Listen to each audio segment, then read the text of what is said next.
Hi, my name is Dr. Abby Rosen. I'm a psychologist and an award-winning author. And my why is that I help people learn to create lasting transformations and also open to their soul wisdom. You'll be hearing stories that I'm going to be sharing in two parts. And these stories are going to be helping you understand the importance of being on a spiritual path, the awakening of our intuition, our inner guidance system, and opening to the reality that there is such a thing as soul, and that we can develop soul wisdom in our lives, and how important it is this particular time in our world. So my why comes from two powerful and significant experiences that I've had. The first one happened last September in Greece. But I'm going to share the second one with you first, which happened more recently at a concert that I went to in Florida with Bob Sima and Shannon Plummer from Where the Light Gets In. And the concert was so heart-opening and so deeply soul-touching. And I was kind of troubled after the concert because I felt like,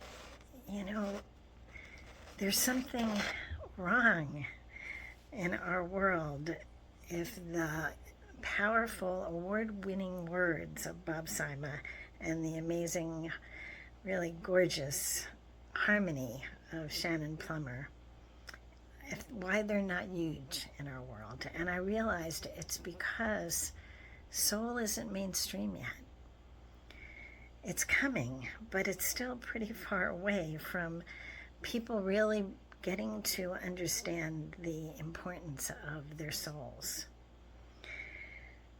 And I realized that my mission, my why, is to really bring an awareness, an awakened consciousness to our world of the importance of our souls, because our soul is the only immortal part of us.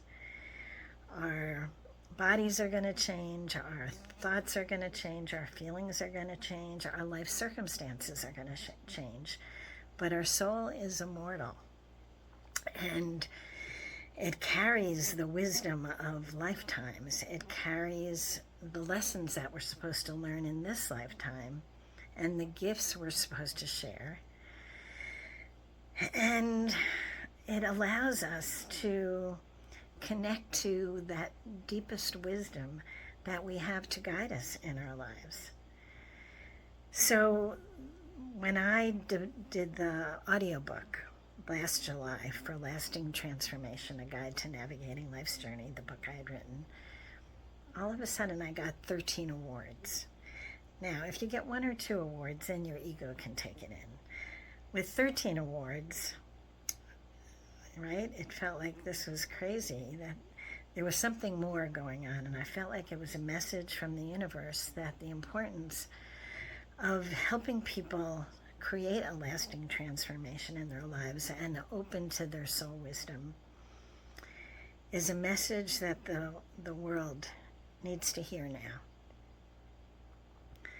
And it's why I'm so passionate about sharing this why. And you're going to be hearing more about what Eckhart Tolle says about how important it is for us to be on a spiritual journey, right now especially. And also, in actuality, the experiences that I'm going to be sharing with you, some of the stories I'm going to share, actually really prove the existence of soul. My mom shared her wonderful sense of humor 4 months after she passed away. She was still there watching over me and my niece Lainey and my nephew Adam as I gave them their delicious chocolate-looking Valentine lollipops. So you'll hear all about that in the next part of my why. Thanks for listening. Hi. This past September, I went to Greece to do a retreat with Eckhart Tolle. He's the author of The Power of Now and The New Earth.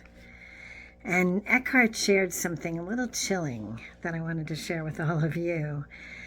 And what he shared was that he was sorry to let us know that we were going to be going through dark times, difficult times in the future. And he said that those who were on a spiritual journey, who were on a path of developing inner consciousness, would be the ones to be able to make it through these dark times, feeling more connected to themselves, connected to their significant communities, and feeling more peace and compassion and less being torn apart.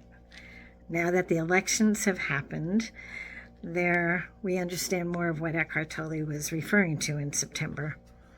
And, there are just as many people on both sides. So some people are feeling hopeful and positive, and other people are feeling really deep grief, fear, kind of terror, and concern about what the future holds. So regardless of which side you're on, just know you're not alone.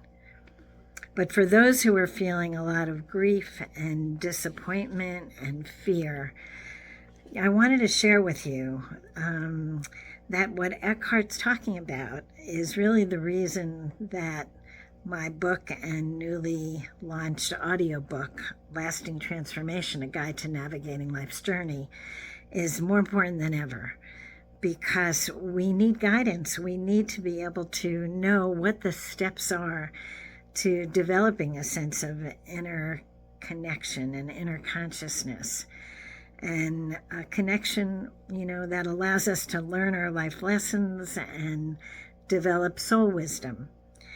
That includes just taking time to fasten our seatbelts and breathe, and be able to do that in community with other like-minded, like-hearted people.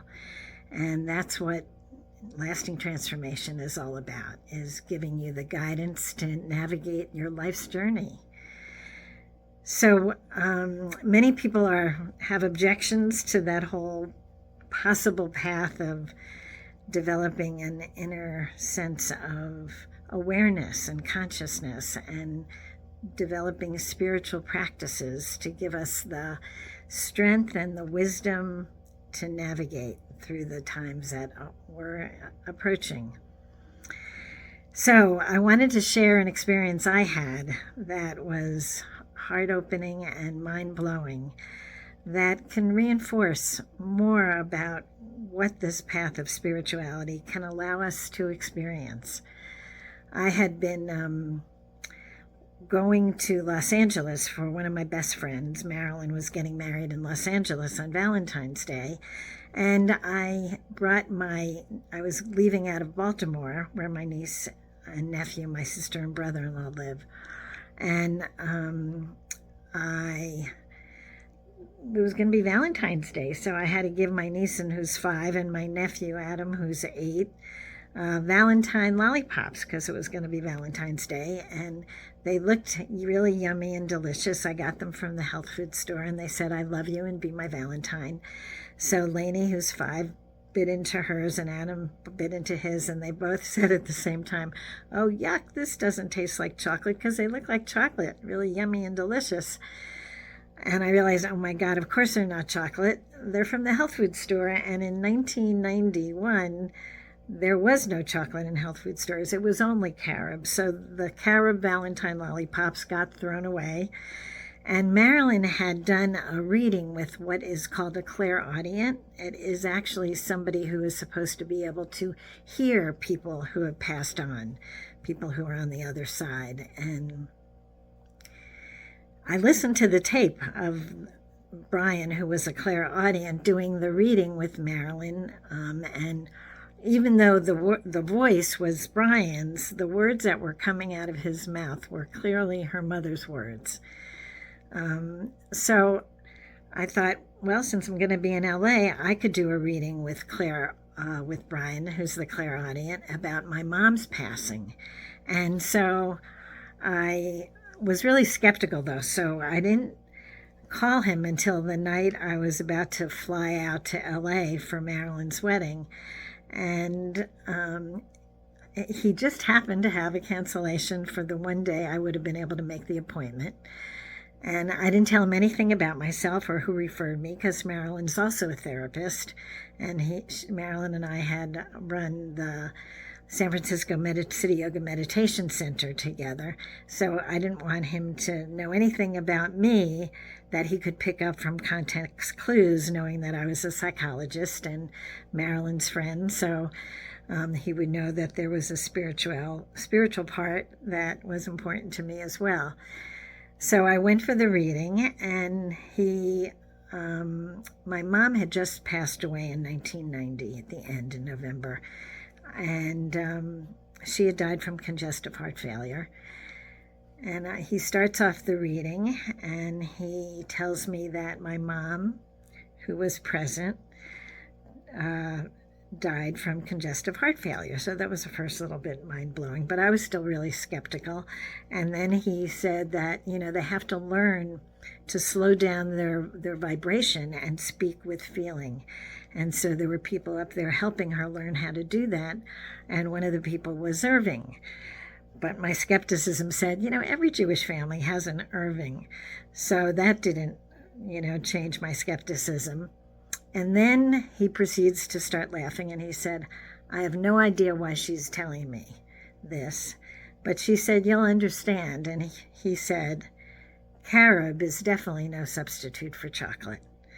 Well, that blew my mind. How could he have known that? You can't make that one up from context clues. So I took a while for me to regain my, sense of composure. And then he went on to tell me that they saw, and my mom was telling him that she saw the book that I was supposed to be writing. She saw my name on the cover of a book, and she kind of laid out chapter by chapter what the book was going to be about. And it was on communication and relationships and, learning our life lessons and developing practices, spiritual practices to ground us and to open our hearts and be able to receive guidance from the divine. So when I went to listen to the cassette, it was cassette tapes at that time, everything was on the first side, and then I flipped it over where she started telling me about the book. And it was interesting because in the middle of the second side, it was blank. And it was as if they had given me the TLS, Tender Loving Shove, to write the book, and now it was up to me to make it my own. So that can help clear away some of the, objections and critical energy about whether spirituality can bring us to that place of clarity and compassion and, being able to feel more empathy for people and open our hearts and be able to really open to the wisdom from the universe. And actually, the name of the book was another mind-blowing experience, because I started working on the book that I had an idea of writing a book for many years. So I started working on it after Brian's reading, and it was, a lot about what I was wanting to write about and what Mom had suggested in terms of communication and living in a place of grace. And I kept changing the title, and every time I changed the title, I'd have to totally rewrite the book. And so finally, one morning, I think the universe just decided, let's just give her the title already so she could get this book written. And I'm sleeping, and I wake up, and all of a sudden, even before I open my eyes, I see these letters in front of my eyes. And I look at the letters, and there was like a neon light, and I read what the letters said, and it was like an L, an A, an S, a T, an I, an N, G, and it spelled out lasting. And then the next word was transformation. And I said, what is this? Could this be the title of the book I'm working on? And then it's in the inimitable sense of humor and wise knowing. It shared with me how the LASTING was an acronym for Life Lesson and Soul Wisdom Therapy for Inner Growth and Transformation. Now, again, you can't make that kind of stuff up. So, but it is what happens on the spiritual journey. We get these downloads that are really, if we're paying attention, can guide us in amazing ways. And that is really the message I want to share with you, so that any objections to doing what Eckhart shared with us that we need to be doing can happen. We can actually work with spiritual practices that I have in the book. I have a whole section on meditation and connecting to the intuition, another chapter on faith, and then the final chapter is on repairing our world, moving from self-serving to the serving self. And it is a guide so that we can move into a greater place during these times of darkness where we can hold the light and the love and the feeling of unity with those other kindred souls who we can put our energy and focus into projects and programs that can help make this world a better place, even with anything that might be happening in the next 4 years. So I want to encourage all of you that the blessing and the guidance that I received on my spiritual journey to both know that our loved ones are still with us after they pass away. My mom was watching over us as I was giving my niece and nephew these Valentine lollipops. And with her inimitable sense of humor, saying carob is no substitute for chocolate, lets us know that our loved ones are still with us even after they pass. And that we can be on this lasting transformation journey that can bring us to peace and faith and intuitive wisdom. Thanks for being here.